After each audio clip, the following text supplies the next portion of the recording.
नमस्कार, मैं हूं संजय शर्मा। आप देख रहे हैं 4 PM न्यूज नेटवर्क। हमारे माननीय यशस्वी प्रधानमंत्री जी एक और देश में पहुंचे। घाना में आज फोटो छपी है, वहां उनको सम्मान मिला, बहुत बड़ा वाला सम्मान मिला। ये दुनिया के तमाम देश जब प्रधानमंत्री जाते हैं उनको सम्मान देते हैं। हमारे को नहीं देते, बाकी सबको भी सम्मान तो देते हैं। सम्मान देना भी चाहिए, सम्मान देना कर्तव्य है। अतिथि देवो भव। लेकिन जब पाकिस्तान से झड़प हो रही थी, उनमें से कोई देश भारत के साथ क्या खड़ा हुआ? पाकिस्तान के साथ खड़े होने वालों की लाइन लग गई।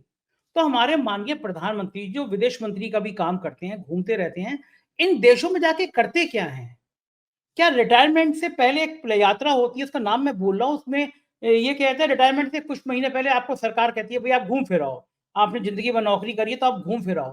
तो प्रधानमंत्री जी क्या रिटायरमेंट के प्लान से पहले ये विज़िट कर रहे हैं? दुनिया के जितने देश हैं, इतने देशों में प्रधानमंत्री हुआ है। भक्त कह रहे हैं कि नेहरू जी गए थे कभी इतने देशों में? देखो हमारे प्रधानमंत्री कितने बढ़िया, कितने देशों में घूम आए। मैंने अभय दुबे जी से पूछा कि नेहरू जी का तो रिकॉर्ड तोड़ दिया, और अभय जी ने बड़ा मजेदार जवाब दिया, सुनिएगा। दूसरी मेरी बड़ी चिंता यह है कि चुनाव आयोग बहुत बड़ा षड्यंत्र कर रहा है। बिहार की वोटर लिस्ट में जिस तरह की डिटेल मांगी जा रही है, वो एनआरसी की याद दिला रहा है। जाहिर है कि एक बड़ी संख्या में वोट काटने की साजिश हो रही है, ऐसा विपक्ष का कहना है। मैं मानता हूं ये देश गांधी जी का है, यहाँ शांति पसंद लोग हैं, कभी हिंसा नहीं करेंगे। लेकिन अगर मैं मुख्य चुनाव आयुक्त होता और बांग्लादेश की वो खबर देखता कि जहां मुख्य चुनाव आयुक्त को लोगों ने जूतों से पीटा, तो मैं डरता जरूर ऐसी बेईमानी करने से। कि जनता सड़कों पर आती है तो बड़ा खतरनाक हो जाता है। याद है ना, जेपी ने कहा कि सिंहासन खाली करो कि जनता आती है। जनता को उसके वोट के अधिकार से अगर छीनेंगे तो नतीजे बहुत खतरनाक होंगे। इन तमाम मुद्दों पर मैंने अभय दुबे जी से बात की है। आपसे रिक्वेस्ट है कि आप इस चैनल को तो सब्सक्राइब करिए। इस साइड में लोगो दिख रहा है 4 PM मिडिल ईस्ट का। बहुत बढ़िया कोशिश है मिडिल ईस्ट के देशों की एक रोचक जानकारियां आप तक पहुंचाने की। तो आप मुझे प्यार करते हैं तो ये 4 PM मिडिल ईस्ट डालेंगे यूट्यूब में तो ये खुलेगा। इस चैनल को भी सब्सक्राइब करके ज्वाइन करिए। आपको अच्छी खबरें मिडिल ईस्ट की, दुबई की, बाकी देशों की मिलती रहेंगी। आप इतना प्यार करते हैं तो मेरे दोनों चैनल को सब्सक्राइब करिए, ज्वाइन करिए। चलते हैं अभय दुबे जी के पास। 4 PM न्यूज नेटवर्क में स्वागत है अभय दुबे जी आपका। उत्तर प्रदेश में मैंने कुछ लोगों को देखा, इन्वेस्टर समिट होती थी, उसमें बुलाए जाते थे कुछ लोग और फिर वो मंच पे आके घोषणा कर दिया करते थे कि हमने 200 करोड़ का प्रोजेक्ट इन्वेस्टर समिट में इन्वेस्टमेंट करने के लिए घोषणा कर दी। हमारे मित्र भी थे, उसमें वो बड़ी दावतें वावतें देखते रहते हैं आजकल। वो डिप्टी सीएम ब्रजेश पाठक को, अपर्णा यादव को, एक दो पत्रकारों को लेकर बड़े चर्चित इंसान है। तो उन्होंने साहब घोषणा कर दी कि हम 200 करोड़ का इन्वेस्टमेंट करेंगे। अखबारों में खबर छप गई इंसाफ की, ठाकुर साहब की, कि 200 करोड़ का इन्वेस्टमेंट करेंगे। लेकिन आज 7 साल बाद तक उन्होंने 2 रुपए का भी इन्वेस्टमेंट नहीं किया। खबरें छप गई।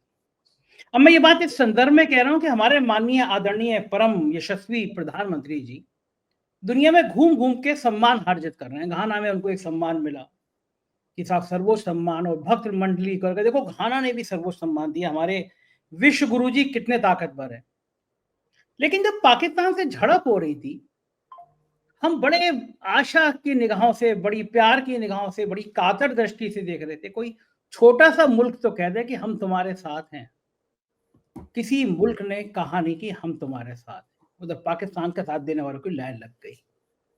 तो ये जो प्रधानमंत्री जी घूमते हैं, अपना रिटायरमेंट का प्लान पूरा करते हैं, क्या कहते हैं सर उसको, आईआरटीसी बोलते हैं ना क्या? मैं शब्द भूल गया, जो रिटायरमेंट से पहले मिल जाता है कि आपको यात्रा करने के लिए। तो वो जो वो ऑपरेशन रिटायरमेंट कर रहे हैं प्रधानमंत्री जी, घूम घूम के सर्वोच्च सम्मान ले रहे हैं। तो कहाँ इन देश के राष्ट्रपतियों से, इनके देश के प्रधानमंत्रियों से ये नहीं कह सकते कि भाई तुम सम्मान दे रहे हो हमें, तो कम से कम हमारा जब युद्ध हो रहा था तब साथ देते थे, युद्ध नहीं झड़प हो रही तब साथ देते थे। या अब भी पाकिस्तान की निंदा कर दो, कुछ तो हमारी औकात रह जाए, कुछ तो हमारी हैसियत रह जाए कि भारत ने कम से कम घाना वाना टाइप के छोटे छोटे मुल्कों में कहीं किसी ने तो साथ दिया। प्रधानमंत्री जी कहते नहीं है या ये मुल्क करते नहीं है, साथ देते नहीं है? संजय जी, आज मेरी समझ में आया है और पहले भी मैं इस बात को कहता रहता हूं आपके मंच पर कि आपको टुकड़े टुकड़े गैंग का सदस्य क्यों बोला जाता है, क्योंकि आप हमेशा एक ऐसी जगह पर उंगली रखते हैं जो कि सरकार की और प्रधानमंत्री की दुखती हुई रग होती है। अब देखिए, आज अखबारों में तस्वीर छपी है कि प्रधानमंत्री घाना के नेता के साथ में गले मिल रहे हैं, और फिर दूसरी खबर ये आती है कि प्रधानमंत्री को घाना का सम्मान भी भेंट कर दिया गया। और उस लिस्ट में जो कि प्रधानमंत्री को अंतर्राष्ट्रीय स्तर पर सम्मान मिले हैं विभिन्न देशों के, एक देश का इजाफा और हो गया। अब इसी के साथ एक दूसरी खबर आती है कि जो क्वाड ग्रुप है देशों का, 4 देशों का जो क्वाड ग्रुप है, उसने पहलगाम की घटना के बारे में एक वक्तव्य जारी किया है। ये क्वाड ग्रुप क्या है? इस क्वाड ग्रुप में 3 देश, भारत के अलावा 3 बड़े महत्वपूर्ण देश हैं। ऑस्ट्रेलिया है, जापान है और यूनाइटेड स्टेट्स ऑफ अमेरिका है। एशिया प्रशांत सागर का, महासागर का एक बहुत बड़ा एशिया पैसिफिक इलाके का एक बहुत बड़ा देश है ऑस्ट्रेलिया, विकसित देश है। अंग्रेजी रहते हैं वहां पर, केवल अपने आप को ऑस्ट्रेलियन कहते हैं। जापान, जो कि एशिया की चीन के बाद सबसे बड़ी अर्थव्यवस्था है और एक जमाने में तो चीन से भी बड़ी अर्थव्यवस्था हुआ करती थी। यूनाइटेड स्टेट्स, जो कि सारी दुनिया का चैंपियन है, सारी दुनिया का ठेकेदार बना हुआ है डोनाल्ड ट्रंप, और भारत, ये 4 देशों का ग्रुप है। इन 4 देशों के ग्रुप ने, इसको क्वाड कहा जाता है, एक वक्तव्य जारी किया है। अंग्रेजी के अखबारों में खबर को इस तरीके से छापा गया है जैसे कि उस वक्तव्य में भारत की सभी चिंताओं का ध्यान रखा गया है और भारत को उस वक्तव्य से जबरदस्त समर्थन प्राप्त हुआ है। मैंने बहुत ध्यान से पूरा वक्तव्य पढ़ा। उस वक्तव्य में पहलगाम की घटना की निंदा की गई है और आतंकवाद का प्रतिकार करने के लिए भारत के अधिकार का समर्थन किया गया है। अच्छा, किसी भी देश के लिए ये कहने में दिक्कत क्या है? क्या पहलगाम की घटना की पाकिस्तान ने निंदा नहीं की है? पाकिस्तान ने भी निंदा की है। कौन सा देश कहेगा कि भाई किसी देश पर आतंकवादी हमला होता है तो उस देश को उसका प्रतिकार करने का अधिकार नहीं है? सवाल यह है कि उस पूरे वक्तव्य में पाकिस्तान का नाम क्यों नहीं है? भारत का आग्रह तो यह है कि पाकिस्तान ने यह पूरा का पूरा बैसरन घाटी में जो भीषण और निंदनीय रक्तपात हुआ, वो पाकिस्तान ने आयोजित किया था। जो क्रॉस बॉर्डर टेररिज्म है वो पाकिस्तान की तरफ से होता। केवल क्रॉस बॉर्डर टेररिज्म का लिखने से नहीं काम चलेगा। सवाल यह है कि पाकिस्तान का नाम क्यों नहीं आता है? यह एक बहुत बड़ा सवाल है। भारत की विदेश नीति के तमाम पैरोकारों को, प्रधानमंत्री की जो तमाम विदेश यात्राएं होती रहती हैं, इस वक्त भी हो रही हैं, अभी और भी करेंगे, इससे पहले भी कर चुके हैं, उसमें पाकिस्तान का नाम क्यों नहीं आता? अमेरिका पाकिस्तान की नाम लेकर निंदा क्यों नहीं करता है? जापान पाकिस्तान की नाम लेकर निंदा क्यों नहीं करता है? ऑस्ट्रेलिया नाम लेकर निंदा क्यों नहीं करता? मेरा मानना है घाना भी पाकिस्तान की नाम लेकर निंदा नहीं करेगा, जो अफ्रीका का देश है। ये असली मुद्दा है और सभी लोग एक हैप्पी नैरेटिव चलाते हैं, सरकार समर्थक नैरेटिव चलाते हैं। ये खबर जो मैंने पढ़ी वो इकोनॉमिक टाइम्स की खबर है। इकोनॉमिक टाइम्स की खबर को आप ये नहीं कह सकते कि गोदी मीडिया का सदस्य है, लेकिन इसके बावजूद भी सरकार का प्रभाव इतना ज्यादा है और सरकार ने एक नो बैड न्यूज, कोई बुरी खबर नहीं, केवल सकारात्मक खबरें चलाई जाए, इसका पूरा फंडा अखबार वालों को इतना पिला रखा है कि वो कभी भी दिक्कत तलब सवाल पूछते ही नहीं है सरकार से। अब उस खबर को भी इस अंदाज में पेश किया गया है जैसे कि पाकिस्तान का नाम नहीं लिया गया है, लेकिन इशारा पाकिस्तान की तरफ है। भाई इशारा क्यों है? नाम क्यों नहीं लिया जा रहा है? इसका मतलब है कि भारत जिस चीज को तथ्य की तरह वर्णित करता है उसको दूसरे देश स्वीकार करने के लिए तैयार नहीं है। दूसरे, पाकिस्तान ने अंतर्राष्ट्रीय मंच पर अपनी कुछ हैसियत इस तरह की बना ली है तिकड़म के सहारे और अपने देश को अमेरिका का पिट्ठू बनाकर, एक तो उसमें अमेरिका का पिट्ठू बन गया है ना पाकिस्तान, अमेरिका का पिट्ठू बनाकर कुछ इस तरह की हैसियत बना ली है कि लोगों को लगता है कि इस देश की जो सामरिक स्थिति है वो बेहतर है, इसलिए इसको टिकाए रखना जरूरी है। इसलिए इसकी जो डिफंक्ट स्टेट है, एक मतलब विफल राज्य है पाकिस्तान, इसके बावजूद भी, और इसकी विफल सरकार है, विफल फौज है, इन सब के बावजूद भी पाकिस्तान को किसी न किसी तरीके से टिकाए रखना जरूरी है ताकि भारत के साथ उसको हाइफनेटेड किया जाता रहे, एक ही तराजू पर दोनों को तौला जाता रहे। ये है मसला असली। तो ये कहना कि मोदी जी को पुरस्कार मिल गया, मोदी जी को पारितोषिक भेंट कर दिया गया, सम्मान भेंट कर दिया गया और फलाना ने, क्वाड ने ये वक्तव्य जारी कर दिया, यूरोपीय यूनियन ने कह दिया, हमेशा ध्यान इस पर देना चाहिए कि उसमें पाकिस्तान की नाम लेकर आलोचना की गई है या नहीं की गई है।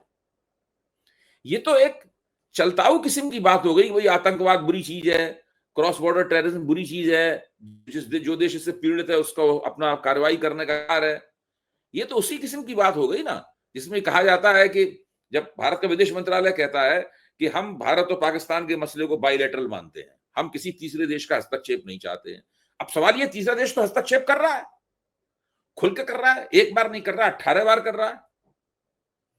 आप साफ तौर पर क्यों नहीं कहते कि ये जो अमेरिका कह रहा है या डोनाल्ड ट्रंप कह रहे हैं, हम इससे असहमत हैं और हम बार-बार ये बात कही जाती है, उचित नहीं है, ये भारत के हितों के खिलाफ है। हमें डोनाल्ड ट्रंप से ये उम्मीद नहीं है, हमें अमेरिका से ये उम्मीद नहीं है। ये एक मजे की बात और है ये कि दुनिया में लगभग 193-95 देश हैं। मुझे लगता है कि नेहरू जी इतने देश का दौरा नहीं कर पाए, तो प्रधानमंत्री जो कहते हैं ना, प्रधानमंत्री नेहरू से आगे हैं, नेहरू से श्रेष्ठ हैं।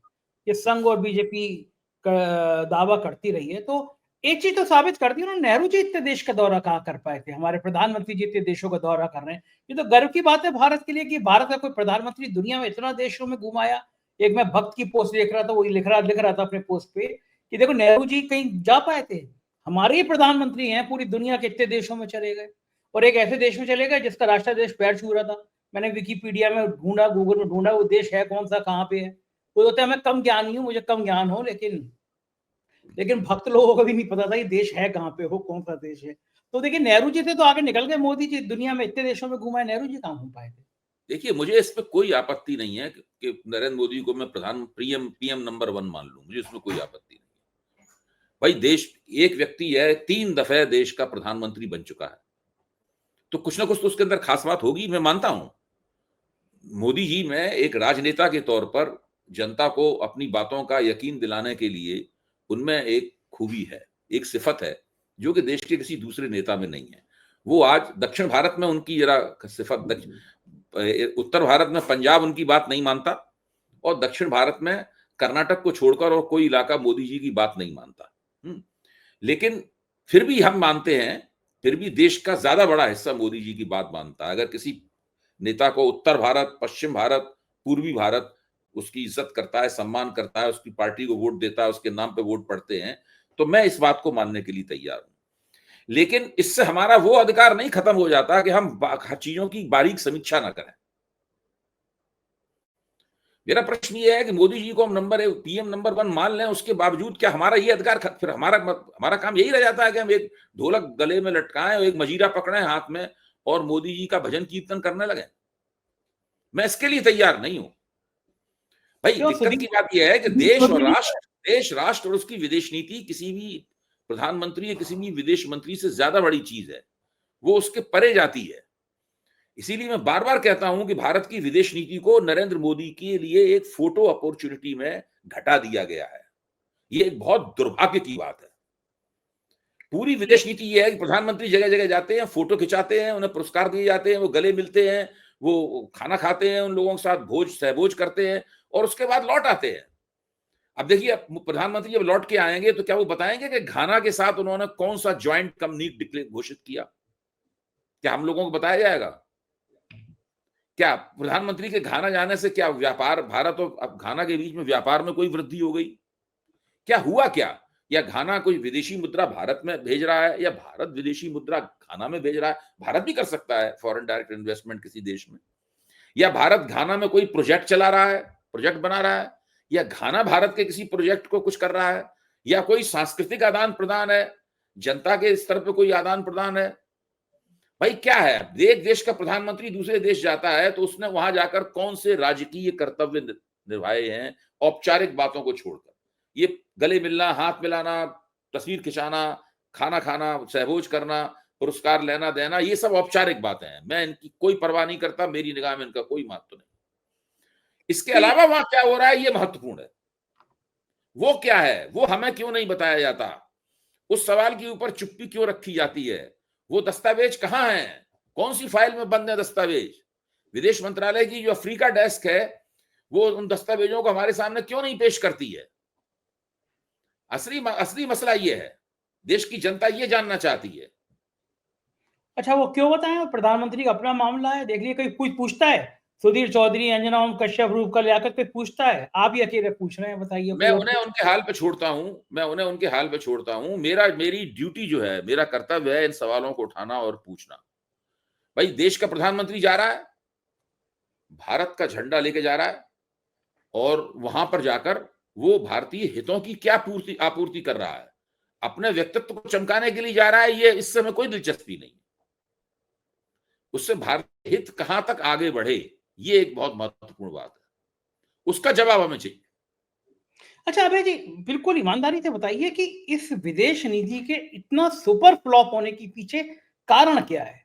पाकिस्तान के संग ये जो झड़प हुई, इसने तो भारत को बहुत बड़ा नुकसान कर दिया। दुनिया के देखिए, पटल पे रख दिया कि भारत। पाकिस्तान के साथ झड़प के वक्त जो सब ये परिस्थिति पैदा हुई है, ये असल में पहले से चली आ रही नालायकियों का संचित परिणाम है। ये तो पाकिस्तान के साथ झड़प तो उसका ट्रिगर पॉइंट है।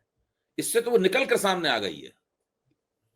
ये जिस दिन से नरेंद्र मोदी प्रधानमंत्री बने हैं 2014 से, उस दिन से उन्होंने विदेश नीति को पूरी तरीके से अपनी चेरी अपनी अपने अपने अपने व्यक्तिगत छवि चमकाने के औजार में बदल दिया है। विदेश नीति प्रधानमंत्री की चेरी हो गई है। तो जब कोई विदेश नीति जैसी गंभीर चीज जो बहुत ही परिष्कृत किस्म की चीज होती है, उसके लिए एक व्यक्ति को विदेश सेवा की ट्रेनिंग दी जाती है, उसकी एक खास तरह की भाषा होती है, उसकी एक डॉक्ट्रिन होनी चाहिए, एक आधारभूत रवैया होना चाहिए, जिसके आधार पर आप सारी दुनिया में अपने देश को ले जाते हैं और देशों से संबंध बनाते हैं कम्युनिटी ऑफ नेशंस के बीच में। तो वो बात जो है वो खत्म हो गई है। केवल प्रधानमंत्री जाएंगे, गले मिलेंगे, हाथ मिलाएंगे, तस्वीर खिंचाएंगे, खाना खाएंगे, सहभोज करेंगे और लौट आएंगे। बाहर से कोई आदमी आएगा तो उसको कहीं झूला झुलाया जाएगा, कहीं कुछ कराया जाएगा, कहीं कुछ कराया जाएगा और वो सब बात खत्म हो जाएगी। असली बात क्या है? असली बात क्या है कि भारत का सबसे बड़ा दुश्मन देश है पाकिस्तान, दूसरा दुश्मन देश है चीन। कम से कम नरेंद्र मोदी की पार्टी और उनके समर्थक तो यही बात प्रोजेक्ट करते हैं समाज में। सवाल यह है कि चीन और पाकिस्तान के मुकाबले देखा जाए तो भारत का समर्थन कौन कर रहा है? भाई 5 देशों का नाम बताइए ना हमें। नहीं कर रहा, कोई नहीं कर रहा। तो 5 देशों का नाम बताइए हमें, कौन कर रहा है समर्थन भारत का? कोई नहीं कर रहा। और हाँ, 5 देशों में जो प्रधानमंत्री मोदी को इतनी लंबी सूची है पुरस्कार देने वालों की, उनके नाम तो होने चाहिए। देखिए, उसमें फ्रांस का नाम है, बड़ा देश है, पावर शक्तिशाली देश है। अमेरिका का नाम है, उसके अंदर मिस्र का नाम है, इजिप्ट का नाम है, वो भी शक्तिशाली देश है। बाकी छोटे छोटे देश हैं, कोई बात नहीं, छोटे बड़े देश से हमें मतलब नहीं है। लेकिन उन कम से कम 5 देश तो निकल के आए और कहें कि पाकिस्तान ने एक गुनाह किया है, क्रॉस बॉर्डर टेररिज्म, किसकी वजह से भारत के लोकतंत्र को परेशान किया है, भारत में लोगों की हत्याएं की हैं, पाकिस्तान आतंकवाद का दोषी है, पाकिस्तान रक्तपात का दोषी है। मैं ये कहूंगा, ट्रंप ने अपने पहले शासनकाल में ये सब बातें कही थी और इनके आधार पर पाकिस्तान की मदद भी उन्होंने बंद कर दी थी। पाकिस्तान के साथ फौजी समझौते भी मुलतवी कर दिए थे ट्रंप ने। आज के ट्रंप और तब के ट्रंप बिल्कुल बिल्कुल अलग अलग है, जमीन आसमान के। उस वक्त भारत ट्रंप का पिट्ठू नहीं बना था, बावजूद इसके कि यहाँ पे ट्रंप के समर्थन में यज्ञ वगैरह होते थे, आरतियां वगैरह होती थी। जो मूर्ख लोग हैं वो सब ये काम किया करते थे और उन्हें शर्म भी नहीं आती थी ये सब करते हुए। मतलब ये हालत थी, अपनी मूर्खता के प्रति कितना आश्वस्त होता है व्यक्ति।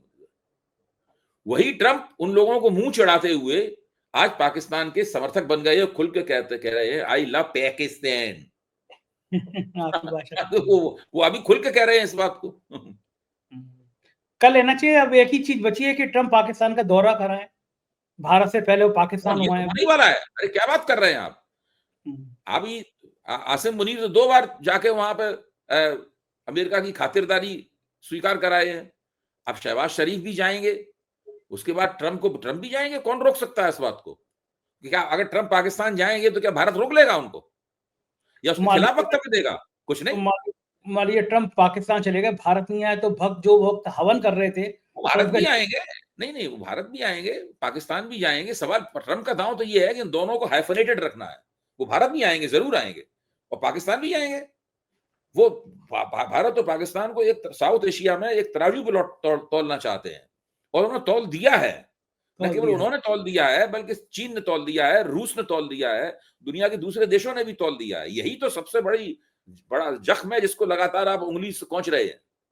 अच्छा यही कारण है कि हम लोग पहलगांव के उन आतंकियों का नाम ही नहीं लेते। सरकार मोदी जी कोई भी नहीं पूछते कहां चले गए, नाम ही भूल गए कि कोई आतंकी आए। ये तो एक ऐसा मसला है, इसका जवाब तो भाजपा को, इन सब लोगों को कभी ना कभी देना पड़ेगा, और नहीं देंगे तो इसका प्रतिफल उन्हें वोट के मोर्चे पर उठाना पड़ेगा। आप मीडिया को कैप्चर कर लिया है आपने, मीडिया स्पेस आपके शिकंजे में है, इसलिए आपसे ये सवाल नहीं पूछा जाता। लेकिन लोगों के दिमाग से ये सवाल नहीं जा सकता है। बिल्कुल ठीक बात है। अब आप जरा झूठ पर भारत झूठ बोल रहे हैं। पहले आपने स्केच जारी किए, झूठे निकले। आपने उनका इतिहास बताया, झूठे निकले। एनआईए की जो पूरा इन्वेस्टिगेशन था वो फ्रॉड साबित हुआ। अभी फ्रॉड का जिक्र याद आ गया। आज तो अखबारों के पहले पन्ने पर खबर यह है कि जो अनिल अंबानी हैं, उनकी उसकी कंपनी कंपनी जो आरकॉम थी, उसपे 31,000 करोड़ रुपए का स्टेट बैंक ने कहा है कि ये फ्रॉड अकाउंट है, ये लोन ही पूरा फ्रॉड है, मतलब जो है। और पहले बताइए एक बार और कर चुका है, तभी अदालत से ले आए थे राहत। अब फिर उसने घोषित कर दिया है कि ये फ्रॉड है। और ये एक वही बात है जिसको भारत सरकार ने, जो राफेल बनाने वाली फ्रेंच कंपनी है, दसों के साथ में मेंटेनेंस का ठेका दिलवाया था। ये तो हालतें हैं इस देश की। बताइए आप, मतलब जो फ्रॉड कंपनी है, जो दिवालिया कंपनी है, वो राफेल की मेंटेनेंस कर रहे हैं, तभी वो राफेल गिर गए। भाई दिवालिया तो आदमी अपने आप खुद घोषित करता है ना, ये तो खुद ही अपने आप को दिवालिया घोषित कर तभी वो राफेल जो है चीन से लोन लिए थे, चीन से लोन लिए थे। उन लोनों में डिफॉल्ट करने की वजह से इन्हें खुद को दिवालिया घोषित करना पड़ा। आप इससे बड़ा स्कैंडल कोई होगा नहीं, अनिल अंबानी से बड़ा स्कैंडल कोई होगा नहीं। अनिल अंबानी को जिस तरह दसों का पार्टनर बनाया गया मेंटेनेंस में राफेल के लिए, वो बहुत बड़ा स्कैंडल है भाई। और आपको याद है अभी कुंभ में जब ये दिवालिया आदमी आया था अंबानी, कैसे पूरी सरकार बिछी हुई थी, वीआईपी सुविधा के संग उसने डुबकी लगाई थी कुंभ में। ये जितने पापी टाइप के, इस तरह के पापी हैं, उनका कुंभ में क्या काम? गंगा जी में वीवीआईपी लोग डुबकी लगा रहे हैं, कई बड़े साधु संत उनके संग खड़े नजर आ रहे हैं। ये सारे फ्रॉड लोग इन स्वामियों के संग में भी नजर आने लगते हैं। मैंने एक बार स्वामी कैलाशानंद ने, मैं उनकी कई बार कहानियां सुनाई हैं, तमाम जमीनों के कब्जे में, और वहां पे अंबानी को डुबकी लगा रहे हैं, अमित शाह को डुबकी लगा रहे हैं। हम दूसरी राजनीति की खबर पर आते हैं। चुनाव आयोग के यहाँ कल बड़ा हंगामा हुआ, और मीटिंग के लिए जिस तरह विपक्ष के नेताओं को बुला के अपमानित किया गया, और जो बिहार में सब जो जन्म पत्री पूछ रहे हैं कि पिताजी का नाम, जन्म स्थान, इसका मतलब है वो विपक्ष कह रहा है जो एनआरसी लागू हुई थी तो दूसरी एनआरसी है, मतलब वोटर लिस्ट में आपको बिहार में धांधली करनी वैसी ही कर दो। इस तरह जन्म पत्री पूछ के आप ये कर रहे हो बिहार में, तो मुझे लगता है कि बहुत बड़ा खेला पहले ही वोटर लिस्ट का होने की तैयारी है। देखिए, मुझे लगता है कि भारत के लोकतंत्र के इतिहास में पहली बार चुनाव आयोग अपने खिलाफ किसी विशाल जन आंदोलन को निमंत्रित कर रहा है। आज तक चुनाव आयोग के खिलाफ कोई बड़ा जन आंदोलन नहीं हुआ है। इस बात को मैं बार बार इसलिए कह रहा हूं कि वो नौबत आ गई है। देखिए, चुनाव आयोग की किसी बात पे नाराजगी व्यक्त करना, उसकी आलोचना करना, उसको कोई मेमोरेंडम दे देना, वहां जाके चुनाव आयोग में जाके बहस कराना, या कोई हल्की फुल्की नारेबाजी या धरना वरना हो जाना, ये एक अलग बात है। लेकिन ये मसला जो है, इस मसले पे तो अगर चुनाव आयोग नहीं संभला वक्त रहते हुए, तो बिहार में पूरा का पूरा विपक्ष सड़कों पर निकल आएगा और उसकी देखा देखी, क्योंकि ये प्रक्रिया चुनाव आयोग ने सारे देश के लिए घोषित की है। बिहार में तो शुरुआत हो रही है, मतलब जो है, तो सारे देश में मतलब इसका असर होगा, बिहार में होगा। तो ये मामला बहुत ही गंभीर है। मुझे लगता है कि अभी निकट भविष्य की 2-3 महीने की जो राजनीति है, वो इसी मसले पे केंद्रित होगी। बाकी सारे मसले पृष्ठभूमि में चले जाएंगे। इतना बड़ा मसला है ये। मैं मानता हूं कि भारत के लोग बड़े शांत हैं, गांधी जी के अनुयायी हैं, कभी हिंसक नहीं होंगे, हमेशा गांधीवादी रास्ता अपनाएंगे। मुझे भी पसंद नहीं है, लेकिन बांग्लादेश की वो खबर मुझे डरा देती है कि बांग्लादेश के मुख्य चुनाव आयुक्त को लोगों ने जूतों से पीटा। ऐसी खबर मुझे डरा देती है। भारत में कभी होगा नहीं, मैं बड़ा निश्चित हूँ, लेकिन अगर मैं देखिए, अगर आप लोगों से उनका वोट छीनेंगे तो क्या होगा? असदुद्दीन ओवैसी का कोई मैं प्रशंसक नहीं हूं, उन्होंने एक बात कही कि भाई हमारा हथियार तो वोट है, आप वोट ही छीन लेंगे तो हम कैसे राजनीति की लड़ाई लड़ेंगे कैसे? ये एक बड़ा मसला है। मतलब आप जब लोगों को पता लगेगा कि उनका वोट ही छीनने जा रहा है, तो कुछ ना कुछ तो वो करेंगे। क्या करेंगे ये भविष्य बताएगा।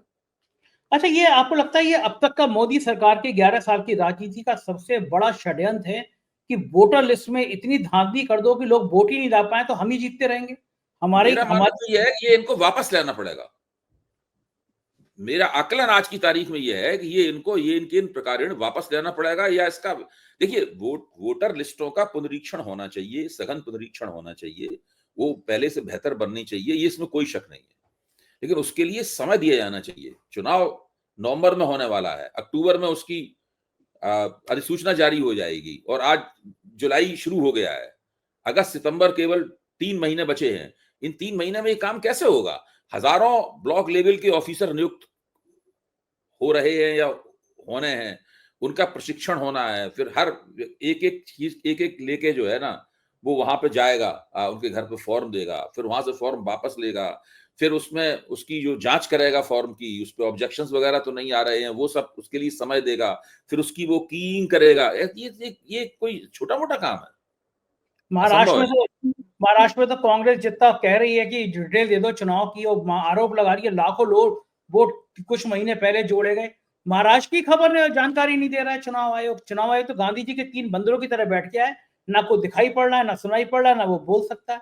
जो तुमको हो पसंद, मोदी जी की तरह मुंह करके फोटो की तरफ देखिए, बैठा हो। गांधी जी ने ऐसे किसी बंदर की कल्पना नहीं की थी जो काटता भी हो।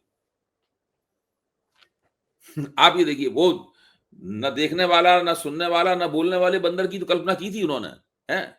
लेकिन वो ये चुनाव आयोग तो ऐसा है जो अब लोकतंत्र को नुकसान पहुंचा रहा है। तो ये उन बंदरों वाली उपमा से अलग परे चला गया है। हाँ, ये तो खतरे वाली बात है, क्योंकि लोकतंत्र की बिल्कुल हत्या हो जाएगी अगर आप किसी को वोट के अधिकार से वंचित कर देंगे। ये रिटायरमेंट प्लान से सब पहले का सबसे बड़ा दांव है मोदी जी का। देखिए, ये मैं अभी भी मानता हूं कि ये विपक्ष ने चुनाव आयोग के ऊपर जो आरोप लगाए थे महाराष्ट्र के सवाल को लेकर, अखबारों में लेख लिखे थे राहुल गांधी ने, ये उसको डिरेल करने के लिए ये सब किया गया है। चुनाव आयोग मुझे नहीं लगता कि इसके प्रति गंभीर होगा। वो चुनाव आयोग भी जानता है कि या तो इसको एक्सटेंड किया जाएगा, या तो इसका समय बढ़ाया जाएगा, या इसको स्थगित किया जाएगा और बिना इसके ही बिहार का चुनाव होगा, या बिहार का चुनाव स्थगित करना पड़ेगा। बहुत चक्कर फंस जाएगा इसमें। बिल्कुल ठीक बात है, निगाह बनी रहेगी। बहुत बहुत शुक्रिया अभय जी, आपने तो साथ दिया, थैंक यू। ये तो अभय दुबे जी, पूरी बातचीत सुनी, मुझको यकीन है बातचीत पसंद आई होगी। सारगर्भित बातचीत थी, कई महत्वपूर्ण मुद्दों पे बातचीत थी। कैसी लगी बातचीत बताइएगा जरूर। शुक्रिया, थैंक यू।